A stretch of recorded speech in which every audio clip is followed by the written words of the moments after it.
네, 여러분 안녕하세요. 수학작가 김정현입니다. 중학교 1학년 학생 여러분께 촬영을 하게 됐는데요. 중학교 1학년 거를 제가 2단원의 두 번째 영상까지 업로드를 하고 말았더라고요. 그래서 오늘 그 촬영을 좀 진행해 보려고 마이크랑 이제 녹화를 좀 켰습니다.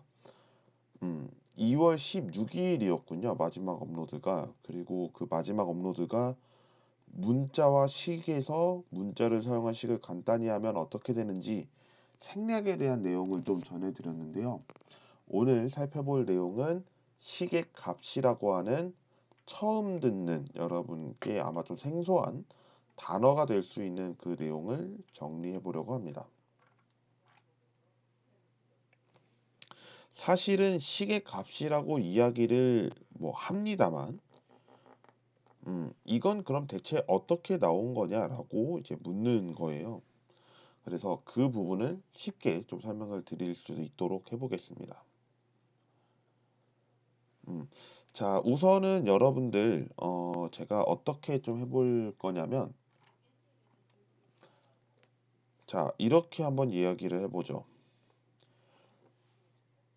음, 그냥 가볍게 생각해 볼까요? 가볍게. 자, 어떤 사각형? 네, 직사각형입니다. 직사각형에서 저는 어떻게 할 거냐면 가로를 A 센티미터라고 해볼게요. 여기 세로를 x 센티미터라고 해보겠습니다. 그러면 아셔야 하는 것은 무엇이냐면 넓이를 알아야겠죠. 넓이. 넓이라고 한다면 우리는 이제 기호를 어떻게 쓰냐면 s라고 하는 거를 쓰게 되는데 이 s는 가로 곱하기 세로니까 ax라고 쓰게 될 겁니다. 이제 곱셈 기호, 나눗셈 기호 이런 것들은 다 생략을 할 수 있다라고 배웠기 때문에 과감하게 생략하고 쓰도록 하겠습니다. 둘레의 길이는 어떤가요, 여러분? 둘레의 길이는 이제 L이라고 표현을 하는데요. 둘레의 길이는 아시다시피 변들 다 더한 거. 그러다 보니까 가로랑 세로를 더한 다음에 몇 배? 네, 두 배를 하게 되죠.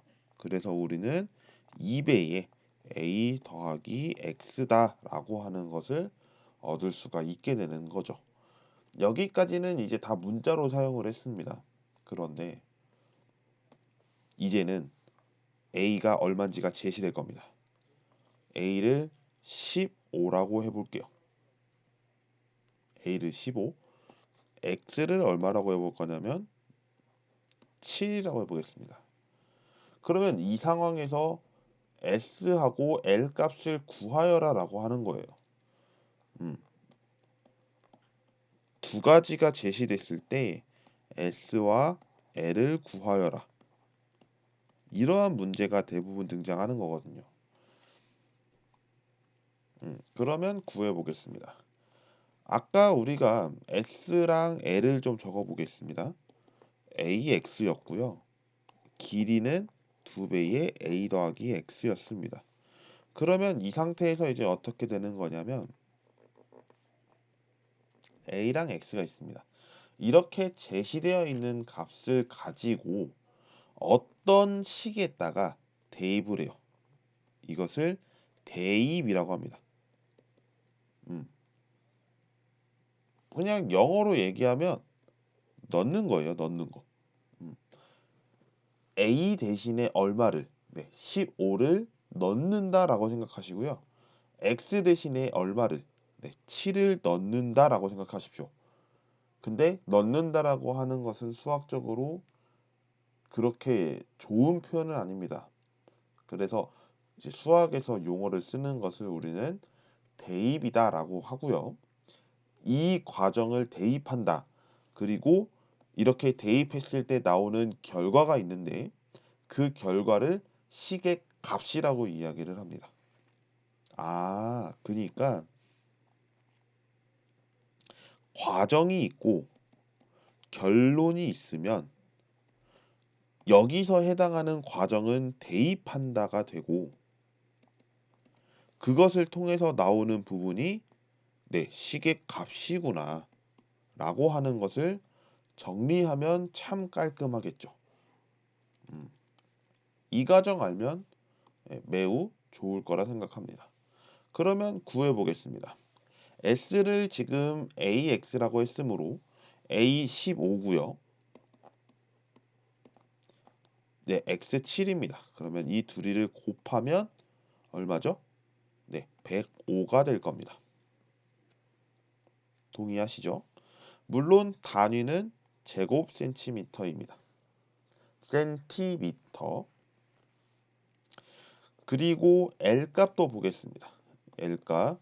그러면 여기 똑같이 넣는 거예요. 이렇게. 네, 넣는다라고 표현하지 말고 뭐라고 하자고요? 네, 대입한다라고 하자고요. 그럼 이제 대입해 보겠습니다. 길이 L은 2배에 A15 더하기 X 네, 7입니다.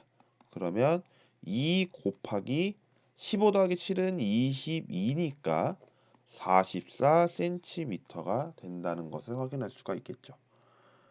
이렇게 계산하는 내용이 시계값이다라고 보시면 되겠습니다.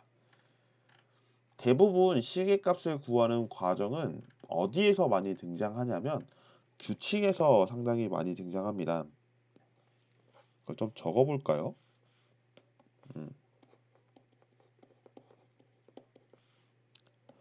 규칙에서 상당히 많이 등장하는 것을 좀 볼 수가 있어요. 왜 규칙이라고 제가 이야기를 하느냐? 여러분 일단 어떻게 했죠? 제가 맨 처음에 네, 식을 세웠습니다. 식을 세웠고요. 조건이 주어져요. 그러면 그 조건이 제시되면 대입과 동시에 시계값을 찾아야 되는 그러한 경우를 알고 있어야 하겠습니다. 우리는 지금까지 초등학교 5학년 때 배웠던 규칙과 대응이라는 단원을 생각하면 이 부분은 쉽게 떠올리실 거라 생각을 하고요. 특히 이 조건이 제시되었을 때 어떤 조건이 제시되어 있는지를 잘 보시고 그거를 가지고 대입해야 될 거는 대입하시고 시계값을 구하여라라고 하는 것이 있다면 네, 찾으셔서 답을 도출해내시면 되겠습니다. 대표적인 케이스가 있습니다. 여러분들이 알고 있는 뭐 바둑돌 그리고 이를 가지고 얼마만큼의 규칙을 갖고 있느냐라고 하는 내용이 될 겁니다. 뭐 하나의 예를 들면 첫 번째는 돌 하나가 있습니다. 근데 두 번째에 가니까 하나씩 늘어요. 세 번째 때는 양쪽으로 하나씩 더 늡니다. 네 번째는 그러면 여러분들 아시겠죠? 이렇게 되는 내용입니다. 가로에 4개, 세로에 4개 이렇게 쌓여 물론 가운데는 한 가지 이제 고정이 되는 내용이겠죠. 이런 식으로 가고 있는 상황에서 바둑돌의 개수가 몇 개가 되겠느냐라고 하는 것을 물어보는 거고 그 중에서 몇 번째에는 몇 개의 바둑돌이 설치되어 있는가라고 하는 내용을 제시하고 있는 내용이라고 보면 됩니다. 이해가 되셨죠? 그러니까 우리가 바둑돌이라고 해서 이거 규칙이다라고 하는데 규칙이라고는 하지만 정확하게 어떤 규칙을 갖고 있느냐를 빨리 파악하고 식을 세워 나가는 것이 매우 중요한 단원이라고 봐주시면 좋을 것 같습니다. 자, 오늘 했던 내용 다시 한번 정리해 보겠습니다.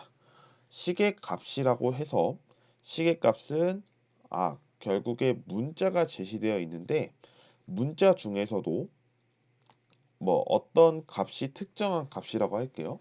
특정한 값이 제시가 되어서 우리가 이거는 이렇게 넣어보면 되겠다.